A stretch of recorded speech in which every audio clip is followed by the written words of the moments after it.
This is a CBS 4 Tropical Storm Gordon update.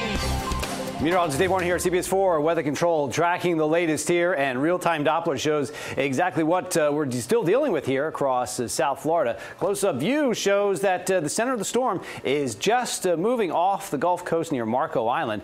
We have these rain squalls, these bands that are moving through the area, and they will continue to be pushed through the area as the storm slowly moves off to the west-northwest, about 15, 16 miles an hour.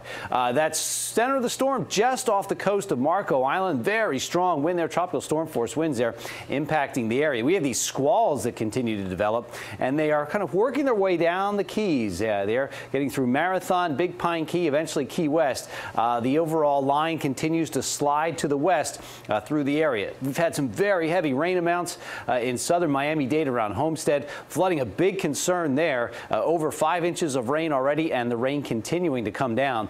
Still some heavier rain up in Broward County, but it pretty much stops there up around Pompano Beach. You can see that over the last hour, we're still seeing these squalls come through the area, and the bands extend all the way off the coast.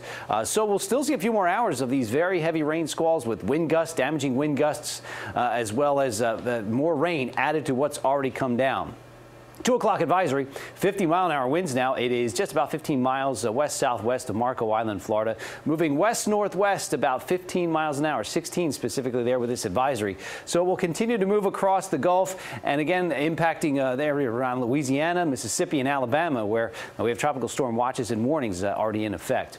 Flooded roadways, big concern. South 41 there through Kendall and Homestead. Over 5 inches of rain already. Parts of Coral Way there have been closed due to flooding or are flooded, so do not drive through flooded roadways. 5.35 inches in Homestead, over 4 inches in West Kendall, gradually down from 2 to just under 2 inches a little farther north. So we'll say overall 2 to 4 inches of rain, but the locally higher amounts, that's what applies to these bands there in southern Miami-Dade. That will continue to come down.